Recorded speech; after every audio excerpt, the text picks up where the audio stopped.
Allez, encore quelques minutes sur le Bénin où on parlait donc de ce duo Aïvo et Madougou qui se positionne pour défier Talon.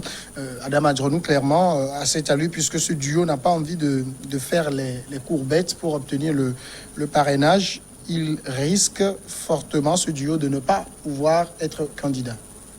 Non, en réalité, si ce duo veut réellement accompagner cette voie de démocratisation contestée par le passé, compte tenu du fait que les partis Talon étaient dans une sorte de rigidité des tests, je pense qu'ils ont intérêt réellement donc à négocier. Dans la mesure où, dans un premier temps, il y a eu des partis qui ont été donc autorisés à pouvoir donc parrainer qui ils veulent, ça a été dit aussi. Je pense déjà. Non, en fait, quand on parle de partis, écoutez, aujourd'hui à l'Assemblée, vous n'avez que deux, c'est même pas des partis, deux blocs. Hein. Vous avez l'Union progressiste et le bloc républicain qui sont des pro-talons.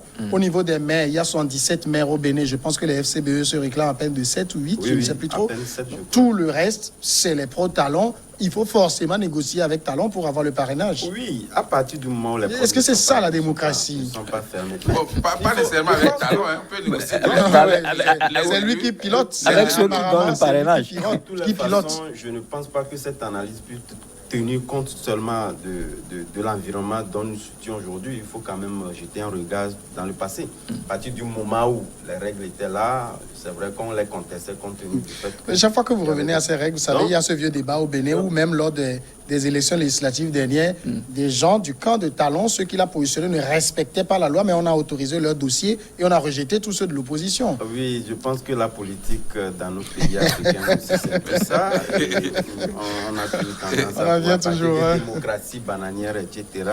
Mais lorsque l'environnement veut se créer, veut se donner de nouvelles forces à pouvoir donc imprimer cette marque de démocratisation à un moment donné. C'est le cas naturellement au Bénin où on estime qu'à un moment donné, il faut rompre avec la tradition du passé. C'est sûr, c'est ce qui aussi a coûté un peu ces mésententes entre les partis politiques et ces mésaventures naturellement au niveau de l'opposition.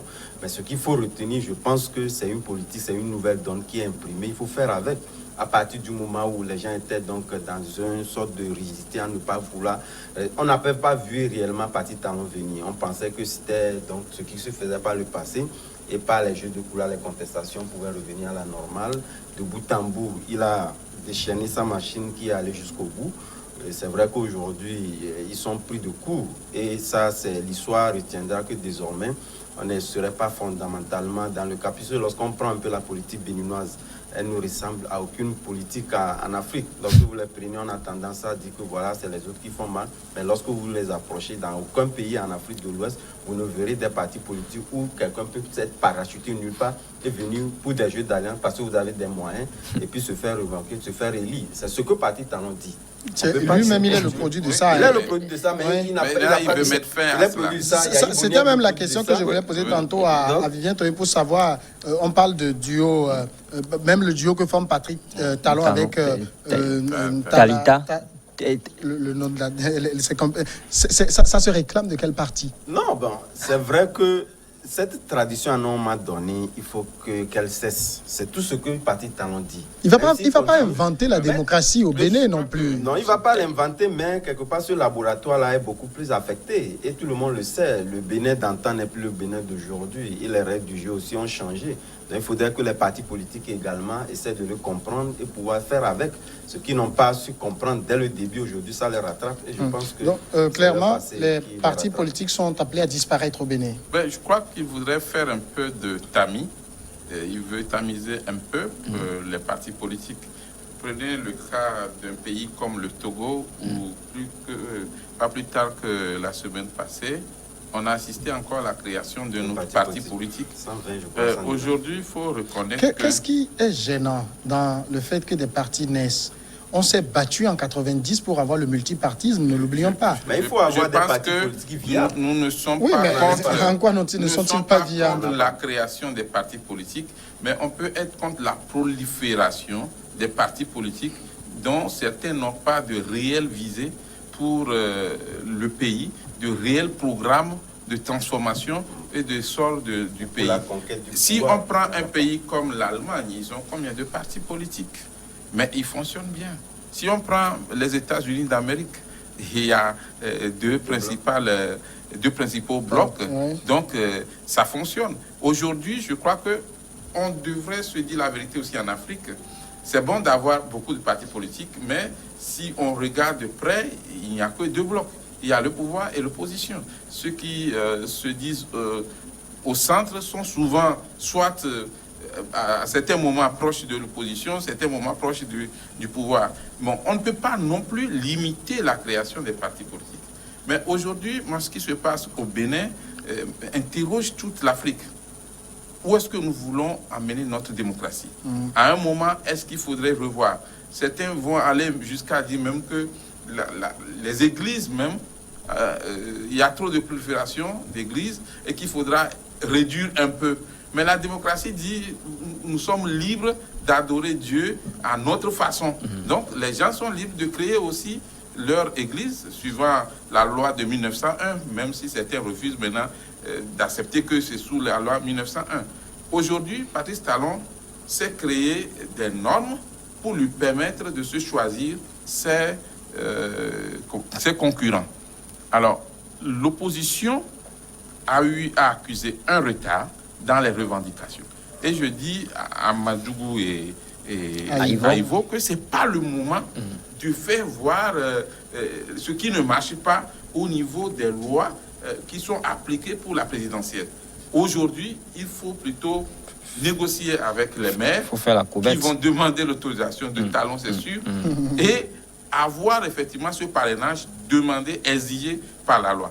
Mais je rappelle aussi qu'en démocratie, et surtout en politique, il y a des négociations qui sont toujours faites. Et pour chaque élection présidentielle dans un pays, ne nous trompons pas, le chef de l'État a toujours son mot à dire sur certains dossiers. Oui. Je ne veux pas citer le nom du Togo, mais il y a des pays où il peut avoir un arrangement politique. C'est pour ça que ceux qui pensent que la candidature de Aïvo et Madougou s'est écartée d'avance doivent se détromper. Quand on voit les 20 candidatures, même, il y a une prolifération des candidatures indépendantes. Et c'est vrai, on saura plus sur... clairement, eux, côté parrainage, c'est pas gagné. Donc aujourd'hui, si Aïvo et puis Madougou veulent vraiment concurrencer M. Talon, il faut qu'ils se mettent au travail pour convaincre les élus locaux, avoir le parrainage nécessaire, et après le reste va se jouer sur le terrain au cours de la campagne. Et c'est aux Béninois de décider s'ils veulent changer Talon ou bien s'ils veulent le garder. Je pense que moi, je m'exprime tout petit peu en faux. Quand vous dites que Talon, il veut faire un tamis, il veut tamisser, en fait, réduire le nombre de partis politiques. Parce que, comme je le dis, jusque-là, il ne fait que respecter les tests.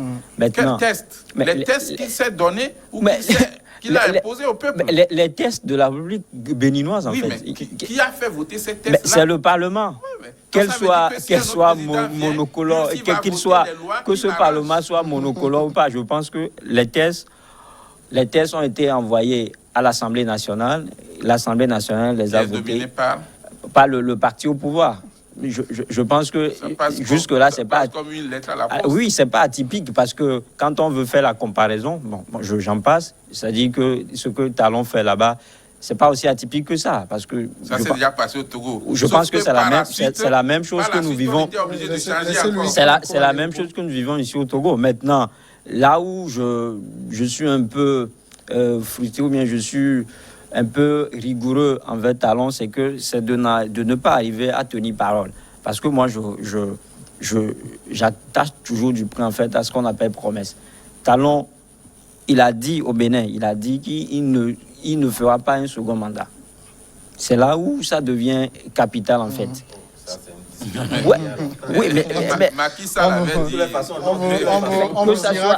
on vous dira que croire en la parole, c'est-à-dire... Oui, mais c'est que la proposition. La proposition, c'était d'allonger un peu le mandat.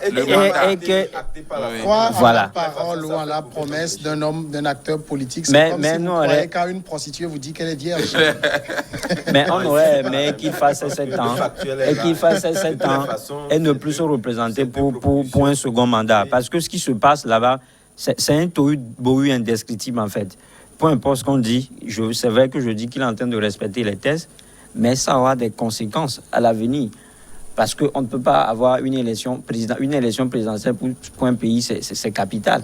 Maintenant, avec ça, comme il est en train de le faire, je pense qu'il va peut-être se donner un score à la soviétique, 95%, 99% peut-être que la Sénat, et puis, la commission... La Sénat qui est également acquise, en fait, à la cause de Patrice Talon. Bon, je pense que... qui va donner les résultats quand même. Oui, il donnera pas... Vous avez dit que pour des enjeux du genre, le président ou bien le chef de l'État a toujours un regard. Donc, je pense qu'il a un regard sur ce qui se passe et il va mettre de tout son poids pour qu'il passe rapidement. Adama Adjournou, est-ce qu'on se dirige vers une élection ouverte?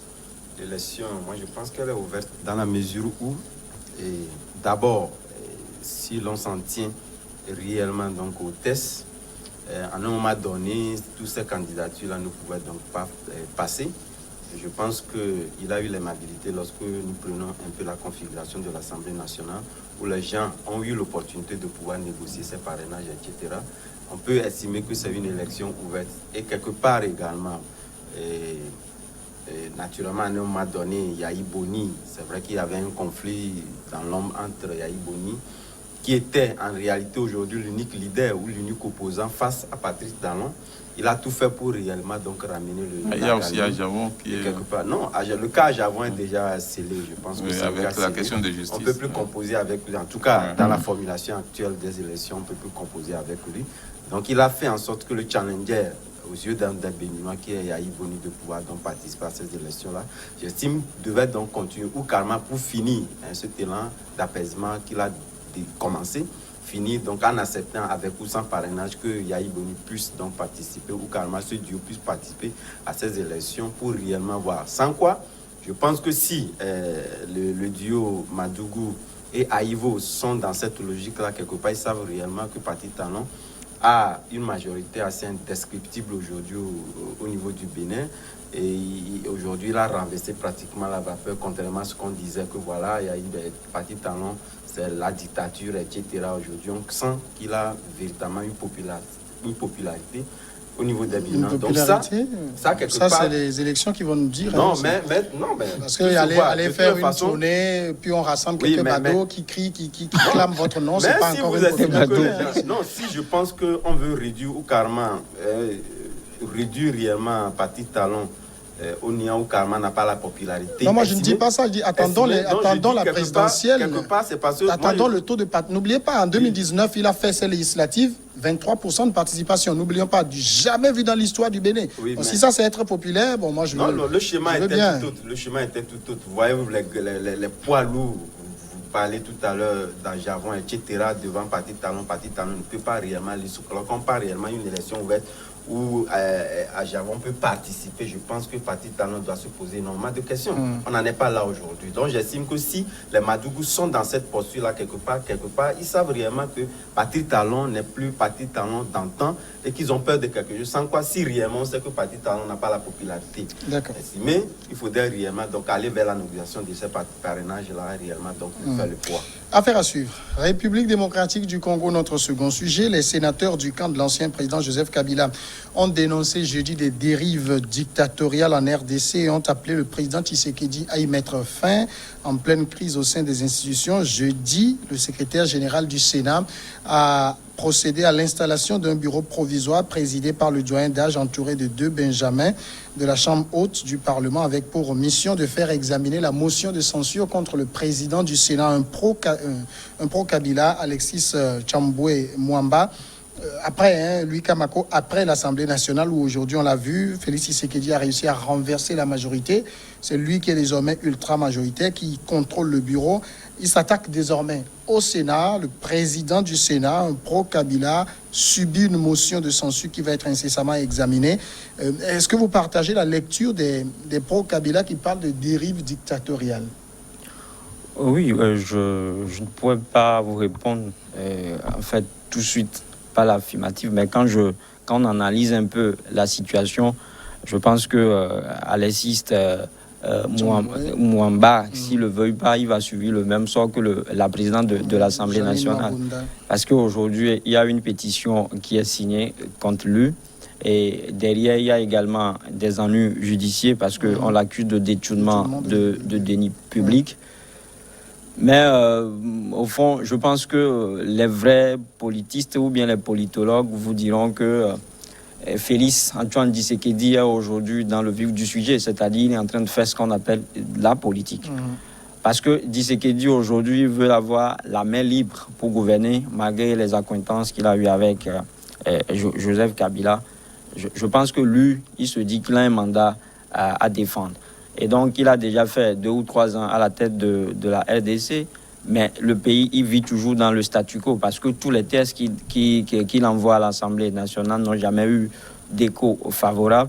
Donc, aujourd'hui, il est en train d'éliminer les épines. Il est en train de se débarrasser de tous les obstacles qui sont sur son chemin pour avancer.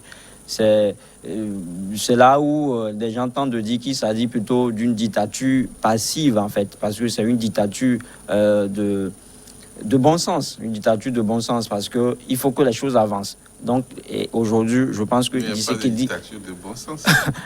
Il faut que les choses avancent, je l'ai dit, parce qu'il est bloqué. Il n'a pas la main libre pour gouverner, parce qu'on sait un peu les conditions dans lesquelles il est venu au pouvoir. Ce n'est pas négociation, c'est-à-dire qu'il faudrait qu'on ait le courage de le dire. Et si on dépassion le débat, je pense qu'on le dira sans embâche. Maintenant, il a la réalité en face.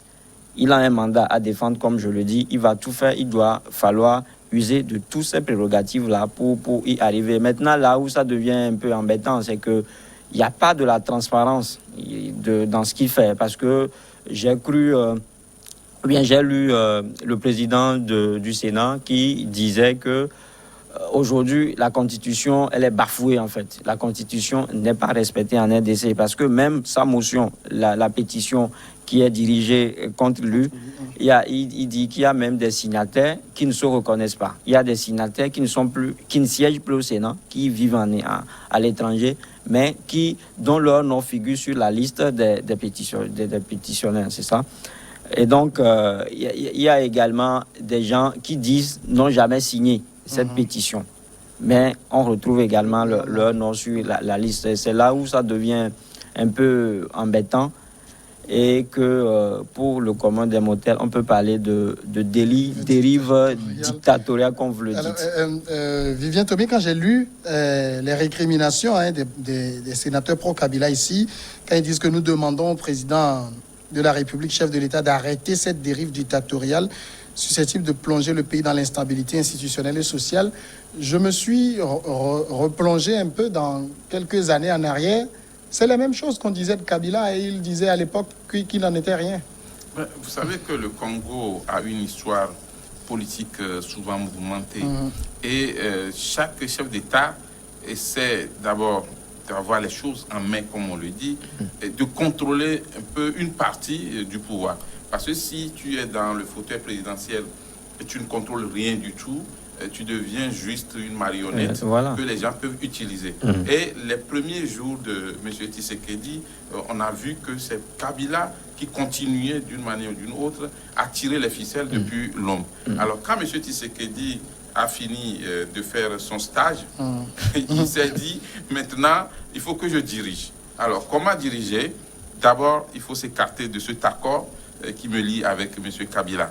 Et la seconde chose, enlever les hommes de M. Kabila à des postes clés pour que mes lois passent.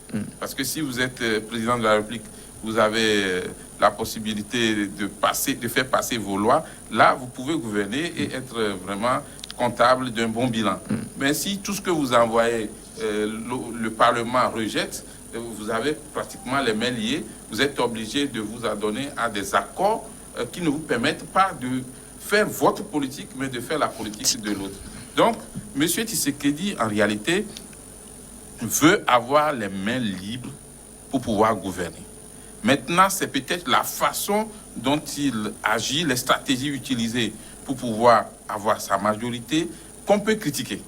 Mais de là à le traiter de dictateur ou parler de dérive dictatoriale, je crois que le mot est un peu fort, puisque M. Kabila, Joseph, avait utilisé pratiquement les mêmes systèmes. Quand même, lui, il a succédé à son propre père. Il a essayé de mettre la main sur l'appareil de l'État, diriger vraiment le pays. Monsieur Laurent Désiré Kabila, paix à son âme, avait utilisé le même système. À un moment, j'ai l'habitude de le rappeler, monsieur Mandela, feu Mandela Nelson, l'avait rappelé à l'ordre, dit, mais on ne vient pas à un pouvoir pour briser tout, pour écarter complètement tout ce qui était là avant vous. On compose avec ceux qui étaient là. Sinon, vous allez mal finir. Et peut-être que sa prophétie a eu raison de M. Laurent Désiré Kabila. Aujourd'hui, M. Tshisekedi veut montrer au peuple congolais et à la communauté internationale que c'est lui le président. Ça, c'est la première chose. Seconde chose, il a un plan qu'il a proposé aux Congolais qui l'ont élu. Il veut exécuter ce plan. Mais chaque fois, les clous dans les roues, c'est le système Kabila. Et donc, c'est ce qu'il a essayé d'enlever tout petit peu. Et M. Kabila, et même le sénateur Kabila, qui parle, ferait la même chose s'il était dans s'il était à la place de M. Tshisekedi Félix. Donc, aujourd'hui, je pense que c'est les jours à venir qui vont peut-être donner raison aux uns et aux autres. Mais soyons sûrs d'une chose, c'est que M. Tshisekedi prépare déjà son second mandat. D'accord. Adam Adjonou, quand on se situe dans le politique, hein, vous savez de quoi je veux parler, dans le politique RD congolais, Tshisekedi fait de la politique. Et surtout de la politique de raison. Dans la mesure où Tshisekedi, depuis qu'il est au pouvoir, c'est un gouverneur qui n'a pas de pouvoir. On avait tendance à estimer d'ailleurs même qu'on mettait plus en œuvre la politique de Joseph Kabila que celle de Tshisekedi. Et ça ne marchera pas. Et ça, évidemment, il n'y a rien de surprenant dans ça. Si nous estimons qu'il y a péril à lendemain, pas du tout. Je pense que lorsque vous prenez, que ce soit le camp de Tshisekedi, que ce soit le camp de Kabila, tout le monde s'y attendait quand même à ces événements. Peut-être pas à la hauteur de ce qu'on en est. On ne pourrait pas éventuellement imaginer qu'on pourrait réellement amener près de 350 députés à la faveur d'un président qui n'en avait que peut-être moins de 50. C'était pas quand même inconcevable. Ça, il a vraiment... Ça montre aussi la facilité de transhumance politique en Afrique.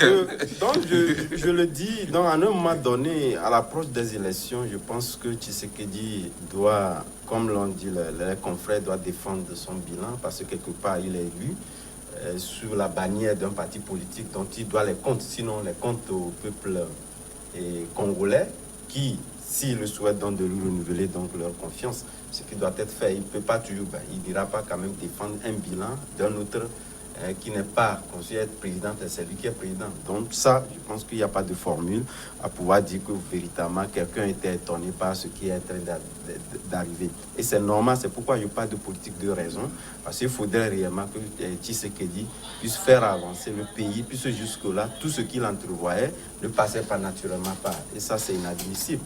Donc, à un moment donné, je pense que cette politique-là, dans l'entendement même du camp de Kabila, c'est normal et on devait en être là. Sauf que actuellement, avec 2 ans et demi, est-ce que tout le politique, vous avez vu, tous les remue-ménages qu'il y a eu avant l'emprisonnement donc de son colistier, qui n'a pas su gérer le programme des grands travaux qu'il a mis en œuvre, d'abord c'est un échec. On l'a également vu, le retrait de la Banque mondiale d'un certain nombre de projets liés à l'éducation. C'est encore un second échec. Maintenant, on se dit, dans 2 ans et demi, qu'est-ce qu'il doit faire? Puisque aujourd'hui, nous sommes toujours dans la perception des formules. On ne les a pas encore établies pour dérouler un véritable programme de société qui puisse réellement impacter. Si tel est que nous voulons réellement donc arriver à une élection libre, transparente, et qu'on ne puisse pas donc retourner à ce qu'on a... Puisque avec l'élection de la RDC, je pense qu'aujourd'hui, il est très difficile que vous puissiez réellement analyser la politique sur la base des élections, des élections crédibles pour réellement dire que voilà, tel ou tel a gagné. Aujourd'hui, les jeux sont clairs que réellement, il y avait eu des négociations qui ont permis réellement donc à Tshisekedi d'être là-bas. Donc désormais, c'est difficile de vraiment... Alors, Louis Kamako, les accusations des sénateurs pro-Kabila aujourd'hui sonnent un peu aussi comme une sorte d'aveu de faiblesse, puisque à un moment donné, ils demandent même à l'Union africaine de ne pas cautionner la caporalisation du Parlement à la veille de la prise en main de la direction des instances de l'Union africaine et de la SADC par la RDC. Donc, c'est une sorte d'aveu de faiblesse. Finalement, les pro-Kabila sont comme s'ils n'ont plus aucun moyen de se défendre. Oui, aveu de faiblesse. Je pense que ça, au moins, on peut le dire tout de go. Parce que, surtout que Kabila même ne l'a pas vu venir, en fait. Kabila n'a jamais imaginé que Tshisekedi, lui, en fait, serait en mesure de lui faire ce coup-là aujourd'hui. Maintenant, là où ça devient un peu dangereux, bien, c'est là où ça devient un peu compliqué, c'est que Kabila, et en fait, les Kabila et les pro-Kabila ne veulent pas faire le profil bas. Je pense qu'aujourd'hui, il faut plutôt s'asseoir. Il faut aller à la table de négociation, en fait, demander à Tshisekedi ce qu'il veut en faire. C'est redéfinir, en fait, les contours de l'accord. Parce que, quoi qu'on dise, je pense que Tshisekedi, lui, il est dans une logique et il ira tout au bout. Déjà que il est arrivé à discuter avec certains ténors comme Jean-Pierre Bemba. Je pense que s'il a ces messieurs-là à ses côtés, il va dérouler facilement son programme. Maintenant, Kabila et les Kabila et les pro-Kabila aujourd'hui vont crier sur le haro, ils vont beau crier, mais ce sera peut-être une voix qui crie dans le désert. Parce que, comme on le dit, Tshisekedi, il a un bilan à défendre et il prépare également son second mandat. Donc, il a su qu'à un moment donné, il faut couper, il faut rompre avec l'ancien système et c'est ce qu'il est en train de faire. Voilà qui nous amène à la grande pause et on revient après le journal.